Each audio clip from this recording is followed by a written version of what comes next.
más bien va a tratar de sentar en una mesa, casi como si fuéramos chiquitos que no podemos conversar, ¿no?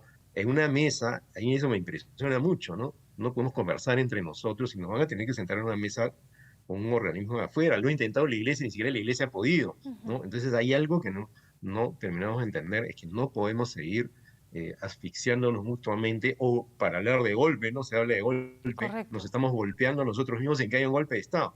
Entonces, por un lado es una buena noticia que venga alguien a tratar de mediar, que no había quien medie, pero por otro lado está revelando ya una incapacidad cultural, una madurez democrática que deberíamos superar, tanto el presidente, los congresistas, todos los actores, no podemos seguir en este enfrentamiento irrespirable ya, ¿no? Eh, ¿Podría digamos, esta visita de la misión de la OEA, esta intervención, Sí. precipitar las cosas de algún modo? Ya te pido aquí tu análisis político, la proyección que puedes hacer respecto a esta situación que parece por momentos, o sea, hace meses que estamos en una situación en que esto es insostenible. O sea, este es un gobierno que no avanza, estamos entrampados. Y nuevamente, ya el diagnóstico lo conocemos, parece como que fuera imposible seguir así 4 años más. Entonces, ¿pudiera precipitar las cosas? Bueno, en principio no se ha producido un golpe de Estado acá. La carta se ha activado mediante un documento que presenta el canciller Landa, y ojo que hay que leer el documento, mucha gente no lo ha leído, ¿no? Y en el documento hay algunas cosas que son ciertas, ¿no? Por ejemplo, esto que tú misma mencionaste hace un rato, acerca de esta suerte, si me pones la palabra, el cargamontón, aplastamiento, desde el comienzo y antes incluso que asumiera el presidente, ¿no? Eso también lo consignan ahí, consignan una serie de hechos que han ocurrido, algunos son sostenibles y otros no, pero como es obvio, ignoran la parte o no le dan tanta importancia a la parte judicial, ¿no? Correcto. Los casos en los que está vinculado el presidente, ¿no? Entonces, lo que podría ocurrir es que se monte una mesa de diálogo entre las partes, y espero yo un proceso de transición hacia algo distinto. Ese proceso de transición podría desembocar, no sé, en una sucesión del presidente, cosa que no se ve porque él no quiere renunciar, No. pero por lo menos si eso no ocurre, ¿no? En una suerte, por ejemplo, de cambio político radical. Cambio político radical, ¿qué significaría? Por ejemplo, primero que las acusaciones contra el presidente sigan, las investigaciones, ojo, porque no se le puede acusar mientras es presidente. Eso no se puede detener. Pero, por ejemplo, tantas veces se ha hablado de un gabinete de consenso, un gabinete, y nunca se hace, ¿no? Y se siguen llamando amigos del señor Cerrón, y quieren poner a personajes, ¿no? Por ahí hay alguien que sí es un poco más independiente, pero no ha ocurrido esos cambios que el presidente prometió. Eso, si él quisiera mantenerse en el cargo con alguna decencia, aun cuando sus procesos judiciales continúen, debería hacer eso en la realidad, Claro. no en el discurso. Y la oposición debería ser más cauta en lo que hace, porque, como tú misma señalabas, da traspiés tras traspiés, Claro. error tras error, y nos hace quedar incluso ridículos a nivel internacional. Para mí, por ejemplo, bloquear la salida del presidente a 2 viajes es algo que una colega argentina llamó un disparate. Desde afuera se ve así. Ese señor representa a la nación. Y mientras no se confirme un fallo judicial, o no se le destituya, impedirle que viaje, por una suerte de revanchismo, de inquina, es un error, pues, porque nos estamos haciendo daño nosotros mismos, ¿no?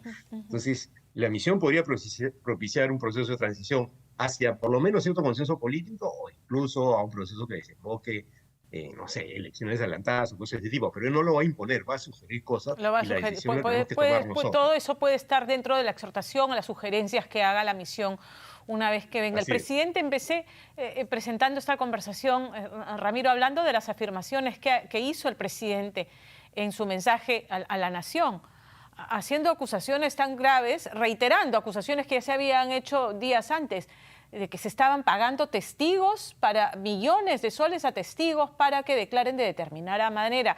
Que el presidente de la República en un mensaje a la nación salga a hacer una afirmación tan gruesa. Digamos, eso no le levanta la ceja por lo menos a alguien en la OEA, o que diga que a los periodistas se les paga para complotar y son parte de este complot para esta nueva modalidad de golpe de Estado. Han habido afirmaciones gruesas y además el sistemático ataque a la prensa, insultándola y censurándola, porque han habido hechos claros de censura o de ponerle cortapisas a la cobertura a actividades oficiales del presidente desde que asumió el mandato. Eso es un hecho real, es un hecho concreto, que debiera también tomarse en consideración, ¿no? Dentro de este panorama. Por supuesto.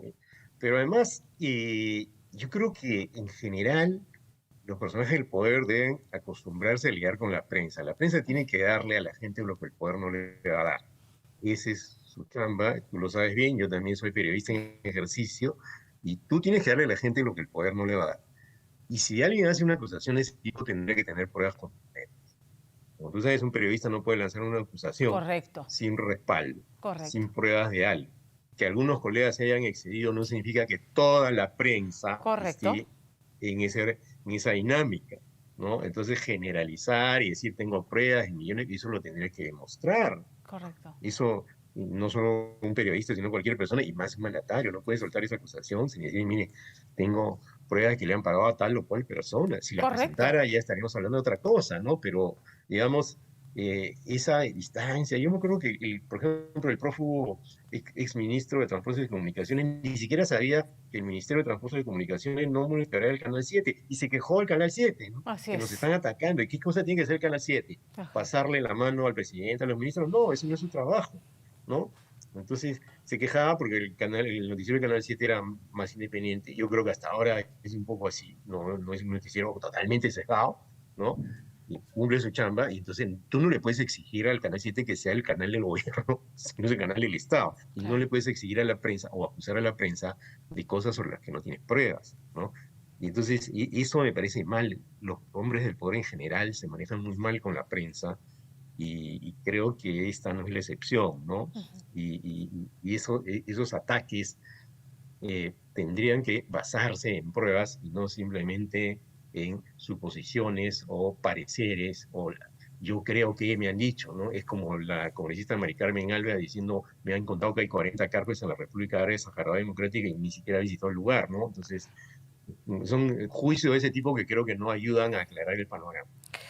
Muy bien, entonces, en medio de toda esta crispación, lo que decía, hay que ver esta activación del Consejo Permanente y la llegada de la misión como una oportunidad para poner las cartas sobre la mesa y quizás llegar a eso que se espera, ¿no? A buscar ya con esta mediación de fuera o esta intervención de fuera una salida a esta situación.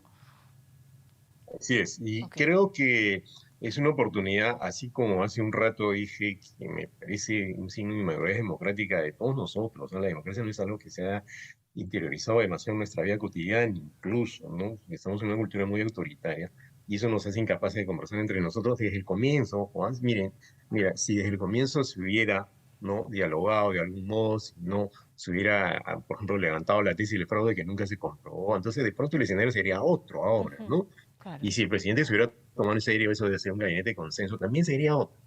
Pero ni los sacerdotes lograron lograr ese consenso, con los respetables que me parece el cardenal Barreto y otros sacerdotes. Entonces, y tenía que venir alguien afuera a sentarnos, ¿no? Tenemos que pensar en eso también. Y este diálogo que probablemente va a haber acá y va a promover la vida porque hace elecciones diplomáticas, y la actuación de la diplomacia no significa darle la razón a uno, ojo, significa tratar de promover consenso y una solución negociada, ¿no? Va a tener que escuchar a todos y va a tener que enterarse de todo, ¿no? Y eso implica enterarse, ojo, de los problemas políticos, los problemas sociales, los problemas económicos también, ¿no? Porque la gestión también ha venido en serios problemas económicos, y el Congreso mismo también ha tenido una serie de actuaciones erráticas que no benefician a la población. Uno se pregunta, Pamela, al final, en este país hay mucha gente pobre y hay mucha desigualdad, y eso ¿quién lo pone de prioridad? ¿No? Estamos en un enfrentamiento desgastante y los problemas continúan, ¿no? Correcto. Ramiro, como siempre es un gusto conversar contigo. Muchísimas gracias. Gracias a ti, Pamela. Un saludo para ti, demás, y para los televidentes que nos han acompañado en esta conversación. Muchas gracias. Buenas tardes.